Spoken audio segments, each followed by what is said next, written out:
not in my league. You out of place, I'm not at the top, I'm outer space. Can't eat with us, we're out of place. I'm doing fine, I'm feeling great. You're not my fan, you can't relate. Straight talk going state to state. What's going on, guys? Your host, your boy, George Mackay, back in studio again today. It's October, it's spooky season, and I got somebody who's not spooky, but I consider her to be the future of wrestling. Some would even call her a prodigy.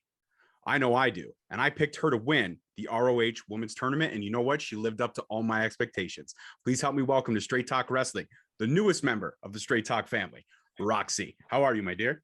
Hello, I'm good. How are you?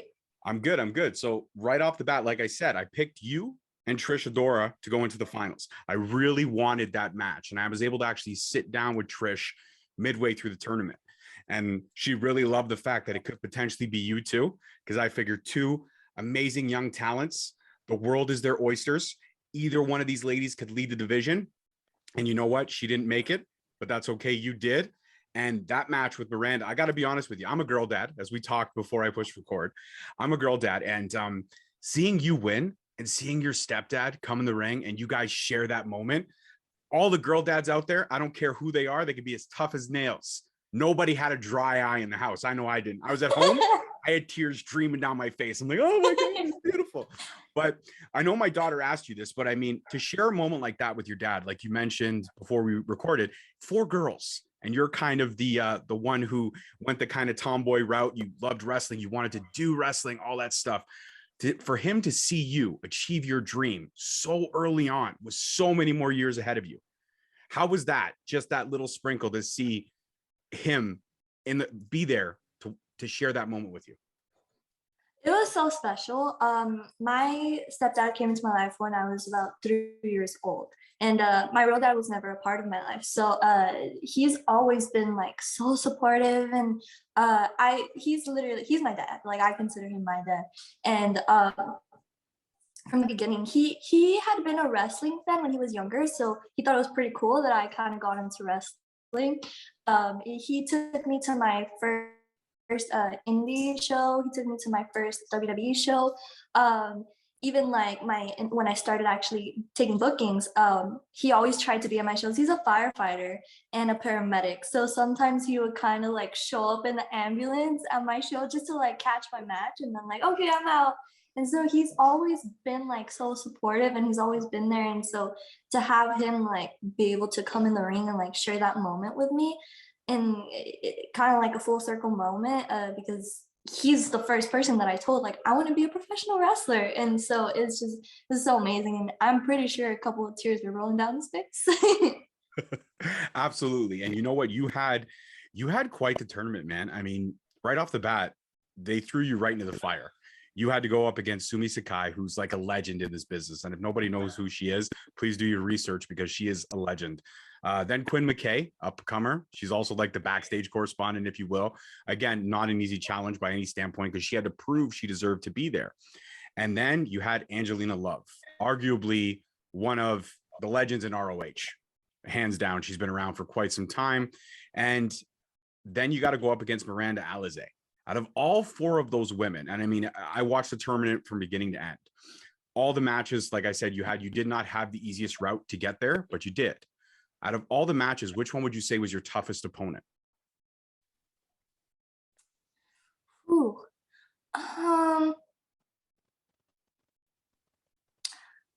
probably Miranda for the in the finals, because I think that match was like 20 minutes long.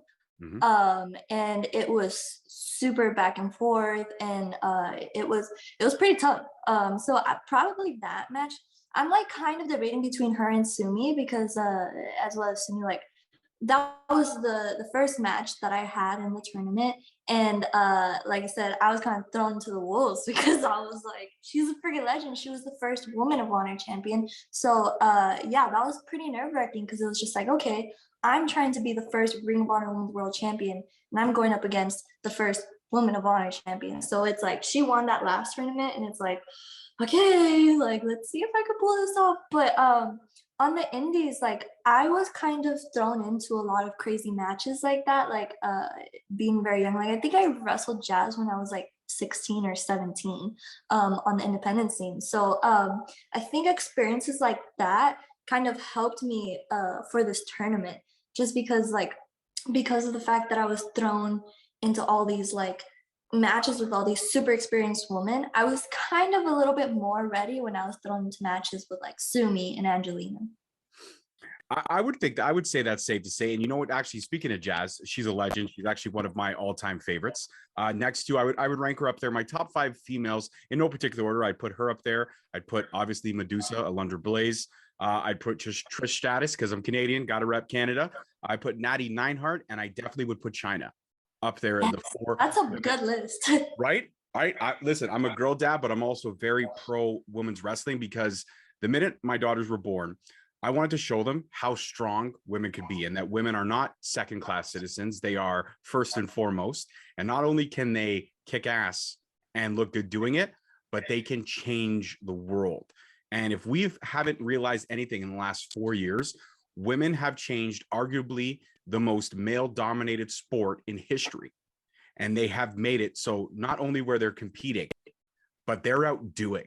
And I'll put that on wax. I love wrestling through and through, everything, the good, the bad, the ugly. But when it comes down to it, to what I see the young women in this sport doing today, nothing short of amazing. And we can add you to that list. I mean, to get nicknamed the Prodigy, you really, really have to earn it. And again, you started at 13, actually wanted to start at 10, and you progressed and you got trained by like Gino Medina, who's arguably one of the best young talents out there right now, and a legend like Booker T. So I got to ask this question. Out of the two, who was the tougher on you in terms of pushing you to achieve what you needed to achieve because they saw in you what now the rest of the world already knows? Ooh, probably Gino Medina, because I spent a little more time with him, mostly because Booker T, he's like kind of like in and out. But Gino Medina is like super tough on just like everybody there. He, even if you're doing like really good, he's like, well, you could do better. And I feel like that's such a good mindset to have, because it's like you never want to think that you're done like learning things. Like you always want to keep learning. That's how you can get better. Like even like the top women's wrestlers, I'm pretty sure they're still learning. But yeah, like he's been a super big help, like whether it be like when it comes to like mental things or like in-ring shape and all of that, like he's amazing. So you mentioned never stop learning, and I consider this to be an interesting point because I consider those to be like level up moments. Moments of he kept pushing you to get better, Gino. So I consider those to be like level up moments. And there's a great local wrestler from here in Ontario named Holden Albright. When I sat down with him, he mentioned level up moments where you reach that ceiling, but then you punch through. So obviously winning the ROH Women's World Title, level up moment for sure. But anything before then, in terms of, like you said, you mentioned being in the ring with Jazz at such a young age, preparing you for this tournament. Was there anything leading up to the tournament that you consider to be another level up moment to get you fully focused on the task at hand? Yeah, there's 2 moments that came to mind when you asked that. For one, I wrestled high on at Reality of Wrestling for the Diamonds Division Championship. And I made history by becoming their youngest at 18 years old. And that was a very full circle moment for me, because when I first said that I wanted to become a professional wrestler, I was like looking up wrestling schools in Texas, and I found Booker T's. And I literally told my parents, when I turn 18, I am going to move to Houston and start training at Reality of Wrestling to become a wrestler. And they were like, okay. And then I ended up getting trained earlier than expected and made a history at 18 at their promotion. So it was kind of very crazy. And it's kind of like moments like those is just like, whoa, like I need to keep going because I can do so much more. Another one was me wrestling Diana back in, I believe it was April for the Knockouts Championship. And again, that was so crazy to me because I've had, I believe, I'm not sure if I had 1 or 2, but I had like 2 tryout matches for Impact. And then like a year later, I'm wrestling Diana for their knockouts division championship. Like that was very crazy to me. And all these moments are just like I said, like just moments where I'm just like, I need to keep going because it's so cool, like me doing so much at such a young age. And I think it's so cool just because I am able to show younger little girls like this is so possible, you know? Absolutely, and it's got to be surreal. Like you, for full circle moments. I feel like you and I are on this wavelength. We're just killing this interview right now. But full circle moments. Like you talked about showing young girls that this is possible. Like you're 19, you're not a veteran, but you speak so much like you're wise beyond your years. So, in terms of any little girls out there, or even little boys out there that are a fan of you and what you're doing and the inspiration that you're showing, what would be one piece of advice that you could pass on? I mean, you knew at 10 years old, I didn't even know at 10 years old what I wanted to do with the rest of my life. But at 10, you're like, nope, this is it. I got it. I figured it out. And that's huge. That shows, again, maturity. At 10 years old, you're like, I know my life plan. This is it. So, if any kid out there that's trying to figure it out, what would be the one piece of advice that you might pass on? So one of my other trainers, I'm sure you know him, his name's Gaga. And one of the pieces of advice that stuck with me until this day was he told me that wrestling is like a roller coaster. The wrestling journey is like a roller coaster. There's going to be moments where you're up here and there's going to be moments where you're down here. But as long as you stay humble and you stay dedicated, like that is going to take you very, very far. And it did. And I think that like a lot of people kind of wonder, like, she's 19, like how is she doing all this at such a young age? And it's like I've just been so dedicated throughout the years, regardless of what anybody else had to say, whether it was, oh, like you can't do it, or oh, you're too young, or oh, like they didn't take me serious because of my age. It was like, okay, like I'm gonna show you guys and I'm gonna prove myself right, that regardless of anything, like I can make everything happen and I can make all my visions like come to life. Well, you definitely have. And I mean, anybody that said those words, they've definitely either taken them back or choked on them. So good for you for proving karma. And it's interesting to me that you also mentioned staying humble. I kind of live my life like that. I actually went ahead and tweeted it out a long time ago, just when getting this podcast started, because it's been 5 years and I've talked to some amazing people. But the journey's nowhere near over. And I'm just excited to see what the next 5 years and the next 10 years bring. But I tweeted out, if you stay humble, good things will come. If you get an ego in this business, you deserve to fail. Some people liked it. Some people didn't. Some people took it for what it was. Some people took it as an attack on them. Now, the people that took it as an attack on them, it's because they secretly probably had an ego, and I might have tweaked a nerve. But to all those haters that are out there still saying, well, how is she doing all this at 19? I mean, now's the platform. If you had a chance, you have free will. This is like your purge. Nothing can happen to you. If you wanted to say anything to those haters that you've already shown what you can do, is there anything else you want to say? Or are we just going to let your work and your resume now speak for itself? I would show them my Ring of Honor Women's World Championship. I'd be like, look at this though. Absolutely. I read another interesting factoid, and I'm not sure if this is true or not, because the internet, it's not always 100%. It's very rare that it is 100%. But you've wrestled over 40 matches this year alone. Is that true? Honestly, I don't know. I think Ring of Honor kind of like went through and kind of looked up and like saw how many matches I had. I wasn't keeping count, but honestly, probably because I wrestle almost like every weekend. But I love it. Like I love wrestling, so I'm like, yeah, sure, I'll wrestle for you. Absolutely. So what were some of your early influences? Like, I guess we're going all over the place in this conversation. That's great, because I don't do, Roxy, I don't do interviews. I do conversations. You and I are just shooting the breeze. We're having a Love good it. time. So early on, influences. Who do you got? Male or female? Who was your inspiration? Sorry about my dog. it's But okay. hey, come here. He's crying like that. Hey, come here. Definitely my first favorite wrestler was The Rock.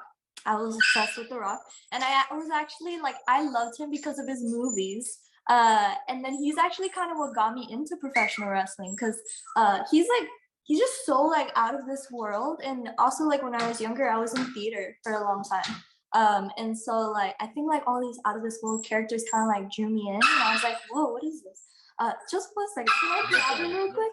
No problem. Hey. I'm just gonna keep him on my lap for now. Perfect. Yeah, so The Rock, definitely. I was a huge fan of CM Punk and Sheamus. For some reason, I loved Sheamus. And my favorite women's wrestler was AJ Lee and Paige as well. That is some amazingness to live up to. And you know what? CM Punk's back in the ring. We know that. He's back. He's doing his thing. I mean, AJ could not be far off. Wouldn't it be amazing if you could tangle with one of your all-time favorites? That would be something, right? That would be so wild if I could just step in the ring with AJ or Paige. Like, I know Paige is she was injured, but you never know. I mean, Daniel Bryan came back from an injury as well as Edge, so Anything's possible nowadays with technology and everything they're doing. Anything and everything is possible. And you can add yourself to that list of showing and proving that anything is 100% possible. Now, my daughter, the mini host, the better of the podcast host between the two of us, I know she's better than me. I accept it. She asked you in terms of how you would elevate the division. So if ROH came to you tomorrow and was like, all right, we're really going to up the ante on this. We want to see ladder matches. We want to see steel cage matches. We want to see you really be a fighting champion. Is that something you could be ready for? oh yeah, for sure. I did like I think I've done 2 hardcore matches. One was against Soo Young, and I was 17, and then I had one this year against Masha, and I got thrown into a door. So I'm down. I've always wanted to be in like ladder matches and steel cage matches and things like that. So yeah, hopefully. Wow, you're one of the few people that I've ever met that have said, yeah, like I can't wait to really see how far I can take my body into punishment. So good for you. Yeah. So you mentioned Masha Slamovich. I'm assuming that's who you said you had the hardcore match against. Yes. She is hands down one of my favorite people in this business. I've had her on the show a couple of times, and well, she's a sweetheart, but she's completely badass. So I got to ask this because now I have to go try to find clips of that match. Did she pull out the crutch wrapped in barbed wire? Did that get to be used or no? She did not, no. And I would have cried if she did. I have a picture of her hanging on my wall of celebrities, which one day I hope to add you to the collection. Yes. So if we ever meet in person, I'm gonna have to snag an autograph for sure. But I got a picture of her holding up a crutch and it's wrapped in barbed wire and she's biting it. It's probably my favorite photo on the wall. And just because Masha is Masha, she signed it to my wife, not to me. So it says to Sasha, love Masha Slamovich. And I'm like, awesome. Thank you. You're amazing. She's like, I know you. I don't want to sign an autograph for you. I want to sign an autograph for somebody else. Awesome. That's great. So that's She's shout so out. cool. That's my little Masha Slamovich story right there. But you mentioned Trish Adore as somebody you'd like to jump right into defending the title against. And I think that's an excellent matchup. But I feel like you and Trish, your styles are so different yet so similar that, I mean, obviously she has the power game, but I'm not gonna sugarcoat it. You're no slouch either. I saw you throw Miranda all over that ring during that match, so you've got power as well. But what's one advantage you think? And I'm not asking you to give away a strategy if that ever comes to fruition and you do face her. But what's one advantage you think you may have over Trish Adore if you two were to ever meet in the ring? Ooh. I know I ask the tough questions, eh? I really do. Yeah. I do. I have to think about that. I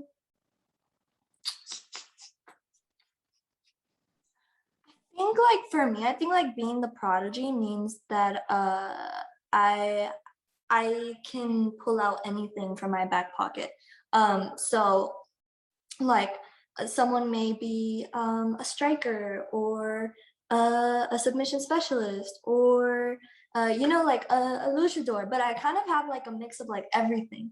So I like take things from there and there and there. And I feel like that's what makes me different as a wrestler, is that I can pull out all these things. I can pull out some lucha moves, I can pull out some strikes. I love pure wrestling, so I can chain. So yeah, like and I think I think being trained by all these different people helped me in that aspect of like, I'm the prodigy. I have a lot of tricks under my sleeve. That's true. You know what? You did mention that. And now thinking back to the Miranda Lee's match, so many different levels of there was the chain wrestling, there was the suicide dives, there was the risk takers, there was everything kind of mixed in. And it was rightfully deserved. And I gotta say, the coolest thing, what I love about ROH is that it is one of the, you know, top 10 promotions in North America, hands down for sure. And but I love how they still stay so indie that it's great to me, especially with the streamers. So, you know, you won, the streamers start getting thrown like typical ROH show. How was that moment? Like, yeah, I mean, mom and dad came in the ring. There was special embraces between both you and your parents, which was awesome to see. But how was it to have the ROH faithful throw the streamers in when you're having that moment and you're staring at that title and you just went through 4 matches and you gave it your all, and now you could say, I'm the first. Forever, you and that title are linked in time because your name is etched as the first ever.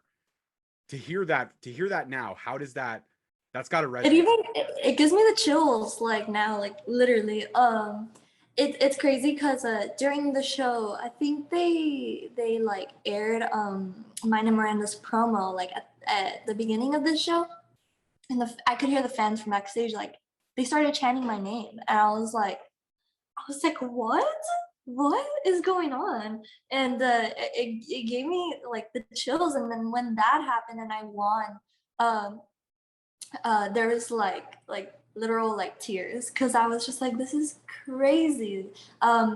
It's crazy because you know I wrestled for Ring of Honor a few times before that, but in front of like an empty arena, and so it was kind of nerve wracking because it's like, oh, like do the Ring of Honor fans like me? Are they gonna be like it was just a lot of like mixed emotions. And then when I won and the streamers were out and they started chanting my name and they started chanting like you deserve it, and I was just like, what? Like this is it just like melted my heart because it was just raw emotion. It was like this is real. Like I've worked so hard, and then like moments like that, it just it reminds me why I fell in love with professional wrestling in the first place. And hearing stories like that remind me of why I fell in love with professional wrestling. It's literally the amazing. Your trainer mentioned you about it being a roller coaster, but what an emotional roller coaster. 1 minute you could sit there screaming at the TV, losing your shit as a fan, be I can't fuck him. That stupid ref. What a moron. How come she didn't see it? I don't understand. And then you see the heel, they're grabbing a chair and you're like, come on. And you're just looking at the face and you're like, just turn around, see the Like chair. Turn around. For God's sakes, you want to go in the ring and you just want to spin them and be like, look, you see what's happening? They're gonna hurt you. And it could be exhausting, but I can tell you this much. The first time I saw you wrestle one of those empty arena matches, my daughter was with me and we both looked at each other and she's like, Dad, she's awesome. I hope we get her one day. So you know what? Look at that. I could say check mark. We did it. We did it. We got Roxy on Straight Talk and we still have a lot more time left. So what was it like when you went backstage? Obviously everyone's clapping, hugging, cheering. Who was the first person that you called on the phone? Because mom and dad were already in the building. So did you call your other 3 sisters next?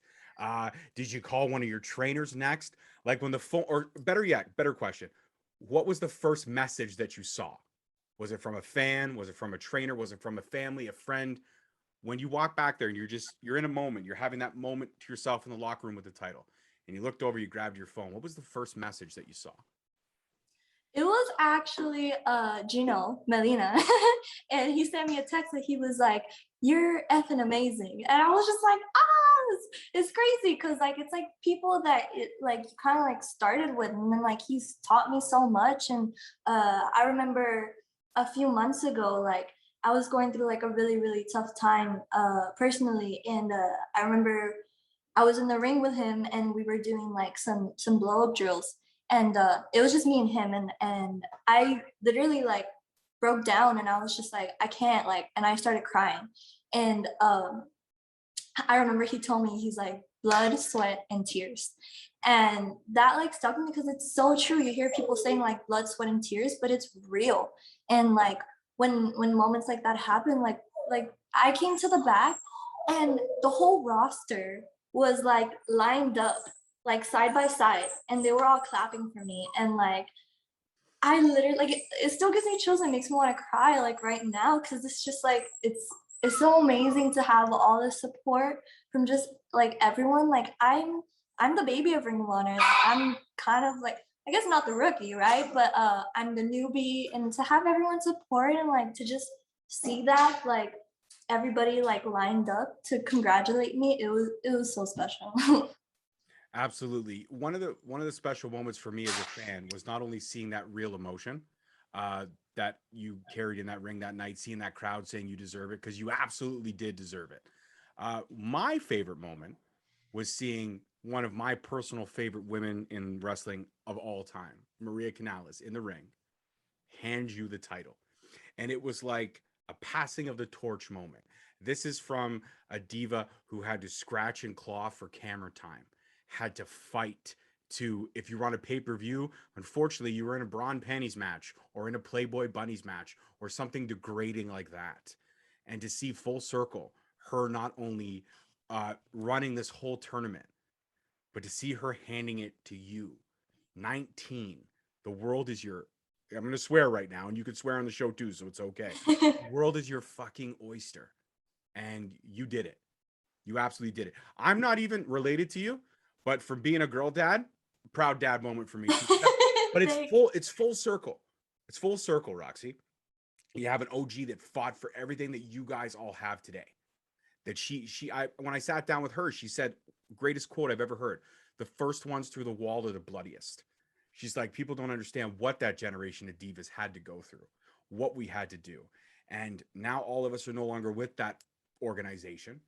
And yet all around the world in wrestling, women, like I said earlier, are not only the main event, they are outdoing everyone. Do you feel, being a woman professional wrestler, that you all still have that chip on your shoulder, that you still have to outdo? Or do you now all feel like you are respected in wrestling? I feel like it's kind of like a 50-50. But I don't know, like you said, like they had to go through so much, and like so much. Like I heard all these stories just about like, I mean, the women were very sexualized like years ago, and like Maria was a part of it. And then like a lot of the guys didn't take the women seriously, and they kind of saw them, they like kind of went the same route and kind of sexualized them, and they just had to go through so much, but all they wanted to do was be a professional wrestler. And it wasn't as easy as it is now. And I like am so grateful for people like Maria, who like kind of broke down those glass ceilings and kind of like helped us. Like they paved the way for us. And like how Maria hand that title to me was so special, because she's believed in me. She's had so much belief in me for some reason. Like I was the first match to bring back the Ring of Honor Women's division, and then I was given the first ticket to gold by her. And like I remember I think it was like a few months prior to the tournament, or maybe like a month before the tournament. I didn't know that Maria really knew who I was. And I was staying with my aunt and my uncle at the time, and my uncle was like a huge wrestling fan.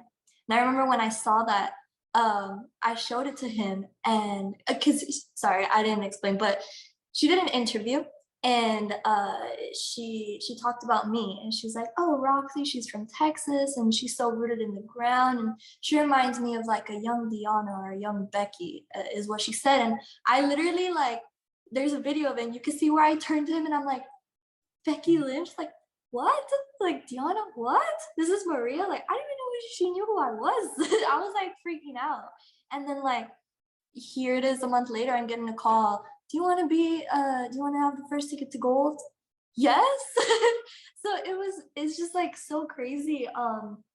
But yeah, I think that this women's division, there's so many talented women in this women's division, and Maria's giving us all the opportunity to kind of like let us show the world what we're capable of. And I feel like Ring of Honor is a perfect place because it's like it's pure wrestling.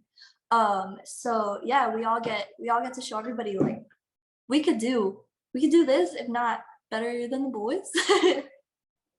Absolutely. Absolutely. I can't disagree with everything you're saying. Are you sure you're 19? I don't know if I fully believe that. I feel like maybe outside you're 19, but I feel like inside you're like 50 and you've been around and you've seen so much. And I mean that as an absolute compliment, nothing less than that. I mean that you are so I've been wise. told. Yeah. An Well, old soul. yes, you are. You're an old soul. And you know what? I feel like my daughter's the same way. Like her and I recently I just exposed her to like taking her back. I'm exposing her to Motown because I was raised on Motown. I love old school Motown, Temptations, Sam Cooke, that whole era. And I just exposed her to Sam Cooke and she's like obsessed. She's like, "Hey dad, you know this song?" I'm like, "Yeah, I know that song, buddy." She's like, "Yeah, well, you know this song?" I'm like, "Yeah, dude, everybody knows that song. It's like almost literally 100 years old, that music." So yeah, I know all that stuff. She's like, "Oh, I'm gonna find a Sam Cooke song you don't know." And I'm like, "I doubt it. I really do. I doubt it." Everybody out there kind of already knows all his music, but it's so cool to see her like experiencing these things for the first time. Like, I'm not gonna lie, we showed her Straight Outta Compton. We showed her that movie because NWA is one of my all-time favorite rap groups, and she didn't realize the turmoil that just happened 40 years ago. She's like, "I can't believe that." I go, "Yeah." I go, "The sad thing is, buddy, is that we really haven't come much further than 40 years ago. 30 years ago. We haven't come much further as a society as a whole. There's still all this negativity around us." And it's so cool because at that moment when she's an old soul, but at the same time she's still a new soul, she'll just look at me, she goes, "I understand why people can't get along." And it's such a pure answer. It's such a childlike answer. And I don't hold back when it comes to my kid. I'm very honest in the way I raise her. My wife and I both were very honest in letting her know what's going on in the world.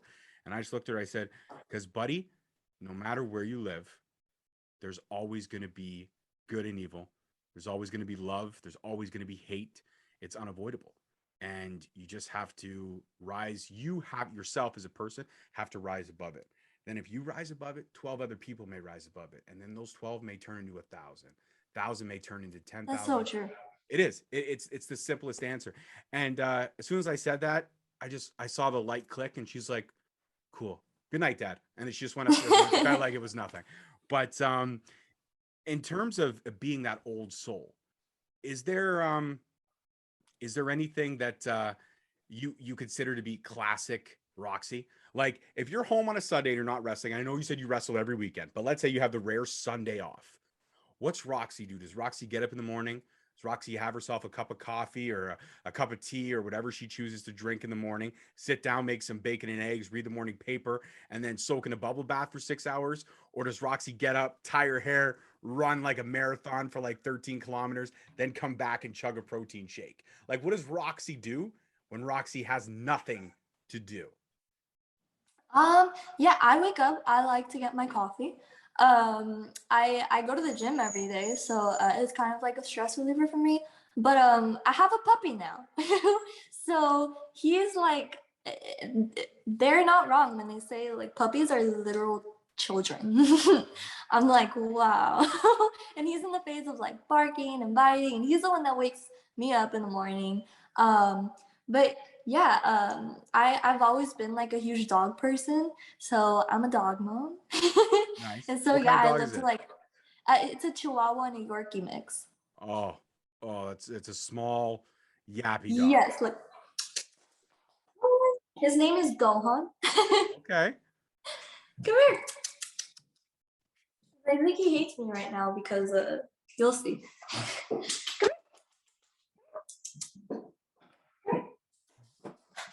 Oh, come on. Oh, now he's Okay, he doesn't playing. know it. He He's doesn't playing. want to come up. Doesn't want- Yeah, he's like.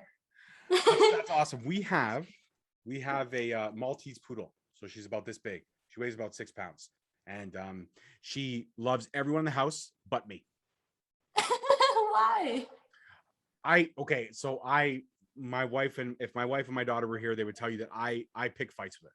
So like I'll pick her up on the couch because she's a diva. She won't get up on her own. So I have to pick her up. I'll put her on like my, you know, if I'm laying down, I'll put her on my chest or whatever. And then she'll start like licking my t-shirts, like flick her nose.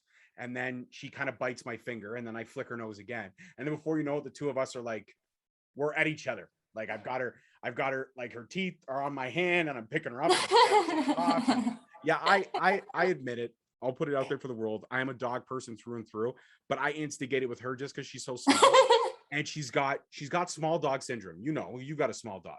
They see a big dog from afar, they bark. As soon as you get them up close, oh, they're little chicken shits. This literally happened yesterday because next door there's a German Shepherd. Okay. And yeah, and this dude, he thinks he's a big dog for some reason. But he like heard him and he starts barking and he runs out. And like he sees how big he is and he's like, oh crap. He runs under the truck and he starts crying. He's like crying so loud. I'm like, you think you're tough, huh? Oh, small dog syndrome. You gotta love it. You absolutely gotta love it. Because traveling, like a lot of times it's very hard to eat healthy and eat right. So what do you try to do in terms of, or should I say, if you have a cheat meal on the road, what's your cheat meal? I've had some wrestlers tell me they'll stop at Burger King at 2 a.m. and scarf down a Whopper because it's so damn good. Some wrestlers will say they'll stop at a Denny's for steak and eggs in the morning. So you're on the road. Let's say I'm driving. We're driving on the road together. Okay, we just finished a show, and I'm like, oh man, I'm hungry. And you're like, okay, George, boom, let's pull in here. I want to eat this. What's the go-to? Like, and I'm talking like unhealthy food. Don't give me like salad wraps or something, okay? No, I'm a huge junk person. I love like chile candy. I love ice cream. I love donuts. My favorite donut is a Boston cream donut. So we'll either like stop at Buc-ee's, because I love Buc-ee's so much. I don't know if you've ever been, but it is this humongous gas station, and it literally looks like a grocery store. But it has like everything, and so I'll go there and I'll get some candies, I'll get some ice cream. They have a Dippin' Dots there. Or I'll stop at like McDonald's, and I'm obsessed with their McFlurries. I love their Oreo McFlurry, and they came out with a Chips Ahoy McFlurry, and I was like, what? It just blew your mind, eh? Just blew your mind. Yeah, I was like, what? Okay, not bad. I like it. My go-to is if I'm on a late night or I'm coming back from like watching a show or coming back from doing commentary, because I do some local commentary down here. I will stop at McDonald's, but I will get a McDouble, but I'll dress it like a Big Mac. So it's like, I call it, I'm not the one who invented it, but I found it from somebody else. And I myself call it the Mini Mac. So it's like a McDouble, but it's dressed like a Big Mac, but it gives you that flavor of a Big Mac without like the stack of bread. So it's I'm gonna have to try that. Yeah, next time you're out, Mini Mac. And when you do, all I ask is that you take a picture of it, post on Instagram, and tag me and be like, Straight Talk, this is truth. This is the absolute truth. I got you. You said again, it's a McDouble. So you order a McDouble, but when you order it, you tell them I want it dressed like a Big Mac. So they'll put the pickles, the lettuce, the cheese, and the Big Mac sauce. And then it's literally, it's the best thing in the world. Now he's barking because now we're talking about burgers. He's barking. Come here. There's a dog out there. He's barking. But this is him. Oh, what a cutie, man. This is probably why he hates me, because yeah, you put a candy corn bow tie on the poor thing. Oh no. Oh, I'm going to use this as the clip when I promote this episode because it's going to drop in mid-October. I'm going to use this clip of how the poor dog with the candy corn. I'm sorry, buddy. I'm really sorry, buddy. I can't help you, dude. I can't help you. Are you going to dress him up for Halloween? Are you going to put him in like a taco costume? I really want to. I've had back home, my mom is a huge dog person. So she had like 8 dogs. Yeah. 8 dogs and 4 girls. Jesus, your dad. That's probably why my dad is always at work. He's either at the fire station or at the hospital. To just get away from all of that. Probably like, hey, don't you want to go home? No. You know what? I'm gonna pick up a double shift tonight because all the daughters are home, all the dogs are there, and I can't deal with it. And he's not really a dog person, but he loves Oh, my mom. So he's like, I well, guess that's another one. all right, yeah, okay, cool. All right, I love you, and you come with the dogs, so all right, I love you. Okay, I'll do it. I'll suffer through. So, Hey, stop it. what? Since we're in the spooky season and Halloween, it's here, right? You're gonna drop third week of October, literally a week or so, week and a half out before Halloween. Do you have a go-to scary movie? Ooh, I love The Shining. I don't know if you've watched it. Have you? Yeah. It's like I love top that 10 all movie. time. Yeah, it's amazing. I love Stephen King. He's awesome. But I actually went to the hotel that they filmed it at in Shut up. Colorado. Oh, you're like my best friend now. That's it. It's over. It's over. The Did Stanley you Hotel. did you stay in the hotel? I did not, but I did do the tour. But I don't think I could stay there, I would. honestly. I would stay. I'm not gonna lie. I would stay there in like a second. I would. Really? Oh yeah. I'm all about that. All about that creepy stuff. I love it. I love my skin crawling. Yeah. It's like the coolest feeling in the world, yet it grosses me out, but I still love it.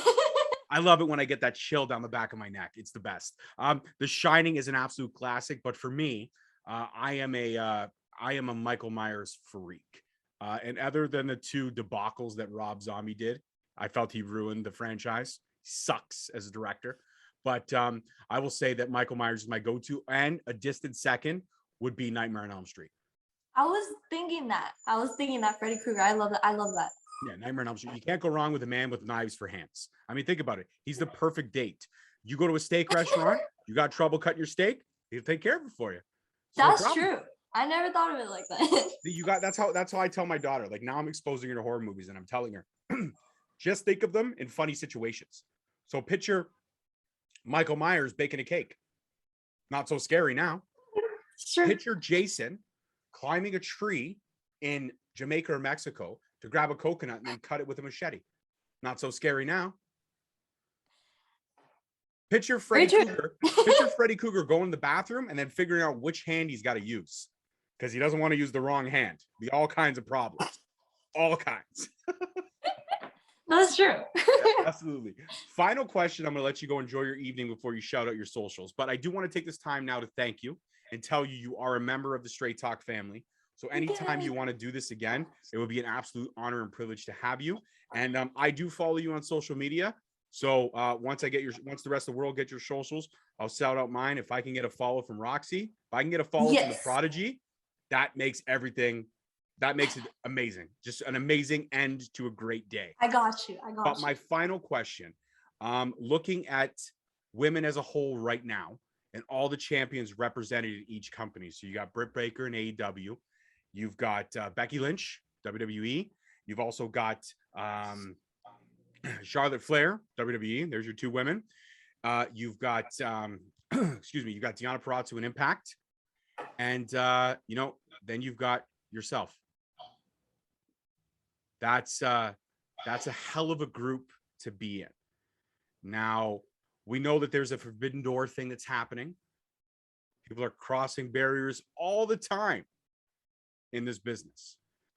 If you had an opportunity to work with any of the fellow women's champions that are out there right now, who would you like to take your pick with to have a one-on-one match? Out of all those women that I mentioned, there's some that I might have forgotten. If I had, I apologize. But I'm just thinking off the top of my head. So all those ladies. Out of those women, I would choose Becky Lynch. She's been one of my favorites for a while too. So the fact that you kind of like brought up my name alongside with hers is crazy. But yeah, that's one of my dream matches, stepping in the ring with Becky Lynch. I want to step in the ring again with Deonna Purrazzo. I stepped in the ring with her, like I said, for the Knockouts championship. So I don't know, who knows? Maybe we'll do it again. But yeah, that's crazy. Like just hearing my name with all those women. Recently, I was put on the PWI for the first time, and I was the third. It was like the weekly ratings, and I was third in the world, and I was alongside like Charlotte and Becky and Deonna and all these amazing women, and I was just like, what is my name? What? It's crazy. It is, but I assure you, from a fan perspective, and for someone who's loved wrestling as long as I have, who's exposed my whole family. The reason I put a ring on my wife's finger is because on her first date, she told me she loved pro wrestling. It was over. I looked her straight, I'm not even lying to you. I looked her straight in the eye on our first date. I said, I'm going to marry you. 5 years later, we walked down the aisle. Oh, absolutely. And that was a dream come true for me. That's my one-on-one for life. If I could wrestle around with anyone in the world, it'd be my wife. And 99% of the time, she would win. She's a lot stronger than she looks. And that's why she's helped me raise two strong, beautiful women. So I think I like how you said she would win. I like that. I'm not no bones about it. Me in my younger days, I could take it to her, but I still think she'd win. Now, hands down, she'd win. My shoulders are shot. I have no muscle tone anymore. It's over. Forget it. I can accept defeat. I can. But you deserve to be in that group. And your star is going to continue to shine bright, and the future is bright. And I'm going to enjoy the ride. As long as you're leading the roller coaster, I'm excited to see where it goes. And, I can't wait to see what the future holds next for you, and to see how you represent and elevate that newly formed women's division. So kudos to you. Thank you. And now, please, if anyone's like stupid enough not to be following you, please tell them where they can follow you and your poor dog with the candy corn bow tie. So you can follow me and my poor dog at _ROK C on Instagram, the Roxy _ on Twitter, the Real Roxy on Facebook, and then I do have a pro wrestling tee store, the Real Roxy. Hey, so, and then I have 2 shirts on Shop of Honor, so that's so cool. I have my first piece of Ring of Honor merch. But yeah, go support. Absolutely. And because it's my show and I'm a glutton for self-promotion, Straight Talk Wrestling pretty much everywhere. On YouTube, don't forget to subscribe below if you're watching this video. Go back through the archives and watch everything else that we've done. Straight Talk Wrestling on Instagram, Straight Talk Wrestling on Facebook, and at _Straight Talk on Twitter. I follow you across all platforms except for Twitter, and that's my bad. I'm going to fix that right when we hang up. But again, if I can get a follow from the Prodigy, if the Prodigy meets the other Prodigy of podcasting, that's crazy, right? That's crazy. That is crazy. Yeah, and the Mini Host has an Instagram as well. It's the Mini Host. So yay, I'll follow it. Awesome. Fantastic. And as always, Roxy, thank you so much. And don't forget, you are officially a member of the Straight Talk family. Anytime you want to come back, it would be an absolute honor. And keep elevating, keep changing the game, keep those eyes on you, and keep your star shining bright, because I'll put a stamp on it now, and then we could go back 25 years from now. You're a Hall of Famer. The stars, Thank you. Sky is the limit for you. So go enjoy your evening, and do me a favor. Just take him out of the bow tie for like half an hour. Just give him half an hour, please. Okay, fine. Half an hour. That's all I ask. Just I bet you that's why he's barking so much, because he's like, I'm trying to stand toe to toe with these dogs, and I got this thing around my neck. Why don't you put like a spiked collar on him? That's probably why he's so mad. He's like trying to find this chihuahua. He has this bow tie on. He's sticking the bow tie in the screen door, and he's trying to yank it off just so he can have some peace. Oh, poor little guy. Oh. Poor little guy, and poor 8 dogs at your mom's house if she dresses them up too. Okay, listen, don't put him in a Halloween costume. For Halloween this year, you know what, Rox? You know what his Halloween costume should be? Check it out. It'll blow your mind. A dog. Just let him be a dog. Okay? Okay, fine. I'll keep that in mind. All right. Enjoy your evening. Thank you so much. Thank you for having me. Bye-bye.